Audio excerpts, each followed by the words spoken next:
এক কাজ কর, তুই গু খা। তাজা গু না, 3 দিনের বাসি গু খাবি।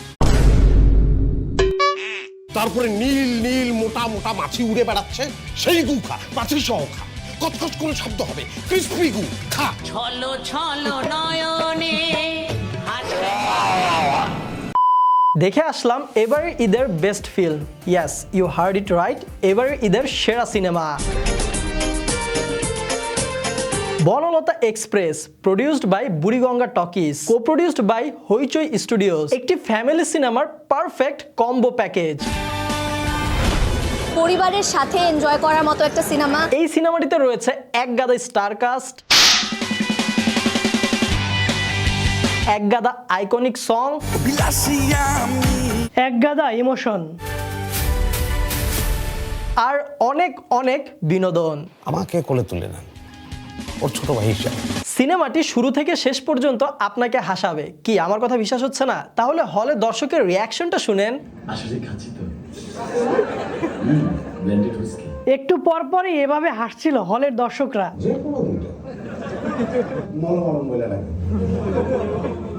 দর্শকরা এই সিনেমাটি কেন এনজয় করবে না বলেন? এই সিনেমাটির মেইন হিরো হচ্ছে এর গল্প, আর গল্পটি লিখেছেন নন্দিত কথা সাহিত্যিক হুমায়ুন আহমেদ। হুমায়ুন আহমেদের উপন্যাস কিছুক্ষণের গল্পের চমৎকার চিত্রনাট্য সাজিয়ে অসাধারণ নির্মাণ রূপ উপহার দিয়েছেন ডিরেক্টর তানিম নূর। ডিরেক্টর তানিম নূরের লাস্ট সিনেমা ছিল উৎসব, যেটা গত বছর সুপারহিট হয়েছিল। অ্যান্ড ট্রাস্ট মি, উৎসব থেকেও ভালো হয়েছে বনলতা এক্সপ্রেস। সিনেমাটির রিভিউতে আর্টিস্টদের নিয়ে আলাদাভাবে কিছু বলতে পারবো না, কারণ প্রত্যেকেই ছিল স্টার কাস্ট এবং প্রত্যেকেই কিন্তু ফাটিয়ে অভিনয় করেছে। তবে একটু ছোট করে বললে সাবিলা নূর ছিল আগের থেকে অনেক বেশি পরিণত। শরীফুল রাজ নতুন লুকে নতুন জনরায় অনবদ্য। আজকে সারা রাত মক্কে ড্যাং ড্যাং করে নাচবো, আপনি নাচবেন? শ্যামল মাওলার বেস্ট ডেলিভারি, আজিজ আমার বউ। আর জাকিয়া মামুর পিক লেভেল অ্যাক্টিং। তবে চঞ্চল চৌধুরী আর মোশাররফ করিমের একসাথে স্ক্রিন শেয়ারিংটা দিচ্ছিল এক অন্যরকম ভাইবস। মোটা মোটা মাছি উড়ে বেড়াচ্ছে, সেই গু খা। কিন্তু এর মধ্যে মোশাররফ করিমের লুকটা ভাই একটা আলাদাই সোয়াগ। আমি একটু দৈত্য। Nice to meet you. নিচে লুঙ্গি, উপরে ভার্সিটি জ্যাকেট, গলায় মাফলার, এক হাতে বিড়ি এক হাতে মদ। Hot and iconic character. Swag से करेंगे सबका स्वागत। তবে সবার অভিনয়কেই ছাড়িয়ে যায় এই বাচ্চা মেয়েটি। ওর অ্যাক্টিং জাস্ট মুগ্ধ করছে আমাকে, টু গুড। আর বলতে পারেন সিনেমার গল্পে এক্সট্রা স্পাইস দিচ্ছিল এই ক্যারেক্টারটা। এছাড়াও আরো এক গাদা চরিত্র রয়েছে সম্পূর্ণ সিনেমা জুড়ে, বাট দ্য ফ্যাক্ট ইজ কোনো ক্যারেক্টারই কিন্তু অযথা না। প্রত্যেকটা ক্যারেক্টারই কিন্তু গল্পে ইম্পর্টেন্ট ভূমিকা রাখে। দেখা যাচ্ছে কোনো ক্যারেক্টার গল্পে হিউমর দিচ্ছে, তোমরা দুইজন কি হানিমুনে যাচ্ছ নাকি? আবার কোনো ক্যারেক্টার কমেডি দিচ্ছে, এই ট্রেন চলতেছে। আবার কোনো ক্যারেক্টার স্টোরি বিল্ড আপ করতেছে। আসলে সে একটা হার্ড বজ্জা। প্রত্যেকটা চরিত্রকেই সিনেমায় যথেষ্ট গুরুত্ব দেওয়া হয়েছে এবং স্পেসও দেওয়া হয়েছে। এর ফলে সবাই কিন্তু সমানভাবে মাতিয়ে রাখে। কোনো কম্প্যারিজন হবে না, সবার চরিত্রে খুবই ভালো ডেলিভার করেছে। এছাড়াও কোনো ক্যারেক্টার কিন্তু অসম্পূর্ণ ছিল না। মেইন লিড ক্যারেক্টারগুলোর অতীতে কি হয়েছিল, তারা বর্তমানে কেন এমন করছে এবং তাদের ভবিষ্যতে কি হয়েছে, সবকিছু দিয়ে কিন্তু স্বয়ং সম্পূর্ণ করে দেওয়া হয় গল্প। আপনার পরিচয়? বাকের ভাই। পাশাপাশি এই সিনেমাটির গল্পের প্রতিটা বগির আলাদা আলাদা চরিত্রগুলোর গল্পগুলোকে কিন্তু একই সূত্রে এনে গেঁথে দেওয়া হয়। এটার গল্প এসে মিলে যাবে এক জায়গায়। এই জায়গায় একটি প্লট থেকে অন্য একটি প্লটে যাওয়ার ট্রানজিশনটা কিন্তু দারুণ ছিল। একটা প্লট শেষ হচ্ছে, আরেকটা প্লট শুরু হচ্ছে। এখন দুইটা প্লটের কাহিনী কিন্তু ভিন্ন, দুইটা চরিত্রের কাহিনী ভিন্ন, বাট একটা প্লট যখন শেষ হয় একটা চরিত্রের কাহিনী থেকে আরেকটা চরিত্রের কাহিনীতে যাচ্ছে। এই জায়গায় যে ট্রানজিশনটা ব্যবহার করা হয় চমৎকার ছিল। আমি বলে আপনাদেরকে বোঝাতে পারবো না, আপনারা সিনেমা হলে যখন সিনেমাটা উপভোগ করবেন তখন ট্রানজিশনটা ফিল করতে পারবেন। আমার কর্মীর গায়ে হাত তোলার পরও এই ট্রেন চলতেছে। বনলতা এক্সপ্রেস সিনেমাটির ফার্স্ট হাফ ছিল ফুল কমেডি, বাট ইন্টারভাল আসার আগে লাস্ট 5 মিনিট ছিল জাস্ট মাইন্ড ব্লোয়িং। মানে লিটারেলি হলের দর্শকরা ওই 5 মিনিট দম ফাটায় হাসতেছিল। বললাম যে আসলে অসাধারণ একটা সিনেমা দেখলাম।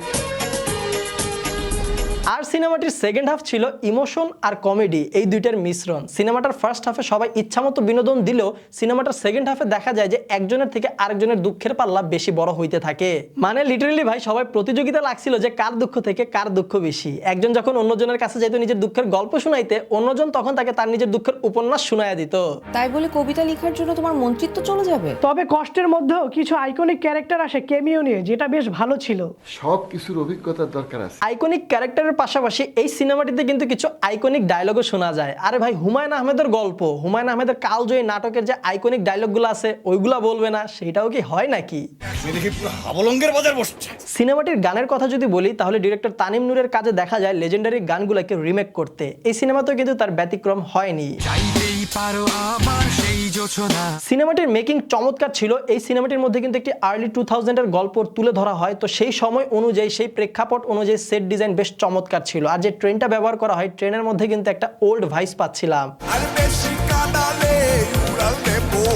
সাথে সিনেমার কালার গ্রেডিং পারফেক্ট ব্যালেন্স ছিল। গ্রামের দাই মারে দিলে তখনই 3-3টা বাচ্চা ডেলিভারি করে দিত। সিনেমাটিতে কোনো ওভার অ্যাক্টিং নাই, গল্পে কেউ জোর করে হাসানোর জন্য ভাড়ামি করতেছে না, আছে শুধু পিওর এন্টারটেইনমেন্ট। তোমাদের যে ব্রেনের অবস্থা, দুইটার বেশি কথা তো মাথায় রাখতে পারবে না। পরিবার নিয়ে দেখার জন্য পারফেক্ট একটি সিনেমা হচ্ছে এই বনলতা এক্সপ্রেস। এই সিনেমাটি আপনাকে কোয়ালিটি টাইম দিবে, পিওর এনজয়মেন্ট দিবে আর পারফেক্ট এন্টারটেইন করবে। তুমি এইরকম বেটা মানুষের মতো হাসলা কেন? আমাদের হলেও খেয়াল করছিলাম অসংখ্য মানুষ পরিবার নিয়ে এসেছে এই সিনেমাটি উপভোগ করতে।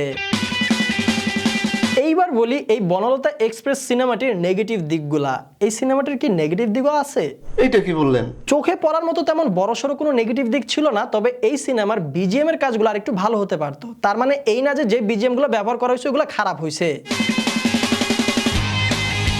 সিনেমায় ফার্স্ট হাফের তুলনায় সেকেন্ড হাফ কিছুটা কম জমজমাট ছিল। মানুষ সব সময় এই কথা ভাবে। আসলে বিষয়টা যা হয় সিনেমাটির সেকেন্ড হাফে একটা ইমোশনাল ভাইবস চলে আসে, অনেকগুলো ক্যারেক্টারের ইমোশন এক জায়গায় এসে মিলিত হয়। এখন যেখানে ফার্স্ট হাফে আপনি ভরপুর বিনোদন পাচ্ছেন, সেখানে এসে যদি লং টাইম ধরে একটা ইমোশনাল সিন চলে তাহলে তো আপনার অবচেতন মন শুধু বিনোদনই খুঁজবে।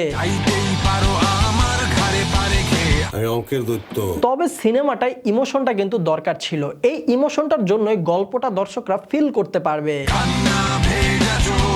ইমোশনটাও খুব চমৎকারভাবে প্রেজেন্ট করা হয়, যা খুশি মন নিমিষেই বিষাদ বানিয়ে দেয়। গানের জন্য কেউ অপেক্ষা করে না। মানে মার্ক করে যে এই সিনেমার একটি নেগেটিভ দিক হাইলাইট করব এমন কোনো অপশনই রাখা হয় নাই। Huge shout out to director Tanim Noor and the entire team.